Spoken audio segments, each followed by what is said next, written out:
think a lot of Americans don't like it. I think you would prefer, in a lot of cases, the European version. But that's when I'm at home. I don't do it at the cinema. Like, shut up. Actually, in the States, you call it movie theater. It sounds much more dramatic. Today, we are going to talk about how the movie-going experience is different in America versus Europe. And when I started looking into this, I realized there are so many differences. Thanks to everybody who engaged with me on the question about cinema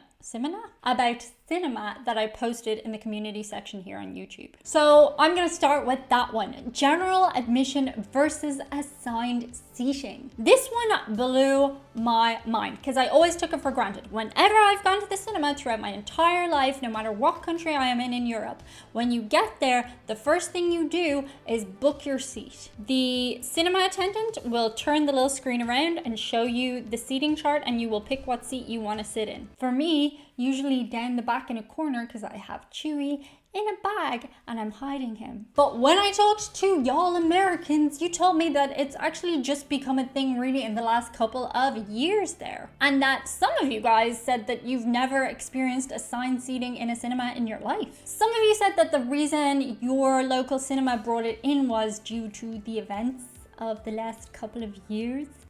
The plague. Where people basically had to sit distanced from each other and stuff. So however, it did blow my mind that literally some of you guys have never experienced that. You just go into the cinema and sit wherever you want. Freedom, America. No, honestly, that would give me like a massive bout of anxiety if I didn't have an assigned seat. I have certainly booked tickets and been assigned a seat before and then gone, the cinema's pretty empty, I'm probably going to move to a different seat. But yeah, who knew that was a big difference? Second up, intermissions. Now, I know intermissions were a way bigger thing back in the day. My parents would talk about like when they went to the cinema as teenagers, there was always intermissions.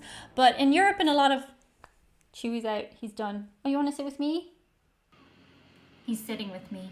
But in Europe, some cinemas still have these, and I actually find them quite charming. And additionally, I think they are a good business move. It increases revenue because people go buy more snacks, and apparently cinemas make all the money on the snacks, right? So it surprises me that the USA doesn't do this, but maybe the way they've worked it out, they get more revenue by turning over the screens more often. But let me know why you think it might be in the comments because I'm really curious to hear. The next big difference is the release date. So most blockbuster films nowadays are released on the same date, which is just great for us because I remember as a kid there used to be a lot of spoilers because the movie would come out like weeks before in America. But now most films are released in the same time frame, but not all. Additionally, release windows are very different in Europe versus the United States. By that I mean that a movie will come to a European cinema and it will stay there for a really long time, whereas I understand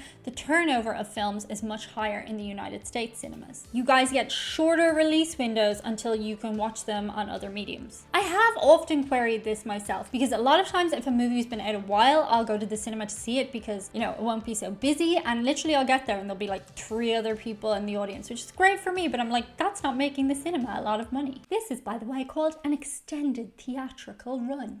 You learn something new every day. Don't say I never taught you anything. The next humongous difference, and this is a really big difference, and I actually think a lot of Americans don't like it. I think you would prefer, in a lot of cases, the European version. Subtitles versus dubbing. In Europe, non-English films often have English subtitles on the screen, even if they're not billed as having so. This is because in a lot of cases, people who only speak English live in other countries. English is a very dominant language throughout Europe, but this allows viewers to hear the original actors speak and read the text in their own language. 저 귀하께서는 변호인을 선임할 권리가 있고. However, in the USA, you guys typically dub the movies that are in foreign languages. And I have tried watching a couple of things like this and I just can't deal with it. Like, you want to hear the original actor and how they said it. And also their lips are moving differently than what's coming out of their mouth. And when I asked a lot of you guys, you said that you would prefer the subtitles to dubbing. Now, obviously when you're at home, you can change the setting on your Netflix or whatever it is. But when you're in the cinema, you don't have a choice, you know? But in America, mostly subtitles are reserved for art house or independent movies. Let me know in the comments what you think of subtitles versus dubbing. While you're there, leave a thumbs up and subscribe if you want to see more of these things and stuff. It's free. It's for 1 week only. Ooh. Also, do check out patreon.com/DianeJennings if you want to see me and Chewy and more of us and support the channel if you can afford to sacrifice your sandwich this week. Jeez. The next big difference is alcohol sales. In most European countries, it is very common to be able to have a beer or wine while watching the film. There is usually a bar on site, or there'll be like taps near where you can buy all your beverages and popcorn and stuff. At my local in Dublin, you can buy any drink you want in the bar and bring it into the movie with you. This is apparently way less common in the USA unless you're going to a particularly fancy type of cinema. And it got me to thinking why that is, because again, revenue. Like, American businesses like revenue, right? But it did make me think about what a place would have to do to compete. Maybe it has something to do with the legal drinking age being higher, or maybe it has to do with all the different licenses in different states, and if you were part of a franchise it would be harder to roll that out, like licensing laws. So yeah, I don't know, maybe you again have better insight than me. Let me know below in comments what you think the reason alcohol is not so common in American cinemas. The next huge difference is ratings and censorship. So you might be allowed to watch a film in America or in Europe, but not vice versa. You fly there, you can't watch it. Each country in Europe has its own separate rating system assigned by their film board. We also have different criteria and age restrictions for who can and cannot watch movies. So the American Motion Pictures Association assigns the age restrictions in the United States, but in different regions throughout Europe, those ratings are completely different. In Europe, we have things like U for Universal, 12A, which means you can watch the movie at the age of 12 unless a parent or guardian is there. Every country has its own tier system, and literally I went through it and every single age pops up in a different country. So you could have 12, 13, 14, 15, 16, 17, 18. So yeah, if you can't watch that film in the United States, just pop over here to Europe and watch it instead. You're allowed. You're probably also allowed to drink beer. To alcohol! The next one, oh my gosh, we could not do this list without touching on this one, could we? Food. Food, it's food. I mean, we all love food, right? What's not to like? Custard, good. Jam, good. Meat, good. Popcorn is, of course, the go-to cinema snack. Actually, in the States, you call it movie theater. It sounds much more dramatic. But the other items on offer vary vastly throughout the regions of Europe. Of course, there's candy, and we have different brands that we like in different countries. For example, the #1 joint place in Ireland is Minstrels and Maltesers. You literally have your bucket of popcorn and you put them in, and if it's Maltesers, they kind of melt among the popcorn. It's really nice. In the US, you guys prefer M&Ms and Milk Duds, and what's that one that I really like? Junior Mints. You really like Junior Mints in the cinema. In Spain, they love their nuts. Be mature, Diane. But they love their nuts in they love their nuts in the cinema, so you can get like a wide variety of nuts. Why is nuts a funny word? Nachos are also a huge thing we have adopted from the United States. They are so freaking messy.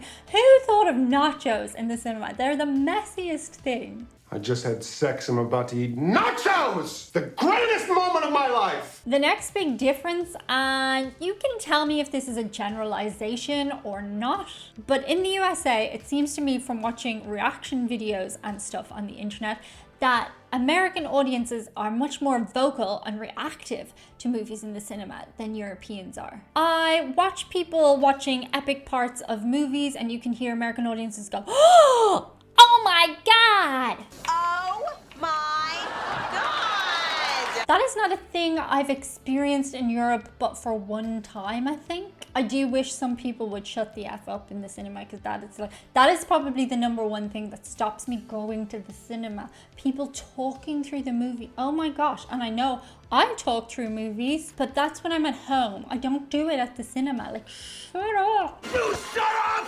Shut up! The next one is a really nice thing that I think we do in Europe, and as far as I understand it, it's not a big rolled out thing in the United States. So as well as showing trailers and national advertisements in the cinema, we also tend to get a short film, and this will be from a local or a national production company. And I just think it's a really nice thing. As a person who has worked in the industry before, it's just really nice to showcase something from your homeland and for people to just be forced to watch it. Well, basically that's what happens, you're forced to watch it. And the number one difference, and this one nearly got me in trouble, it's the fact that film posters and titles of movies can be different in Europe and the USA. Like, they can be called completely different things, but the movie posters are different too. So my primary example of this is one time I did a reaction to Spider-Man. No, it wasn't a reaction, it was a full review. I went to the cinema, I watched Spider-Man, and I did a review.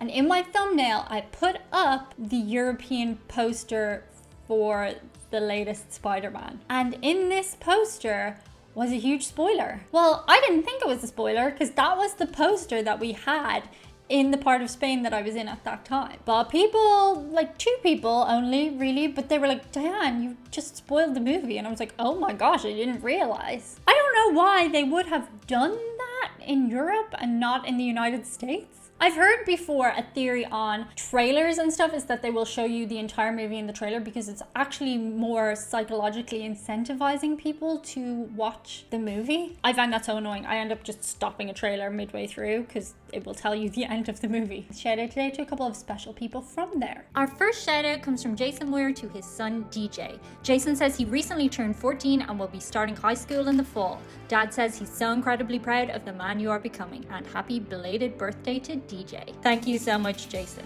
Our second shout out today goes out to Eric, aka Stories Telling Stories, who has been moderating for me over on Twitch and doing an amazing job. He recently released some music videos. Do go check them out over on his channel. Thank you so much, Eric. Thank you so much, guys. That's it for today. See you on the other side. Bye.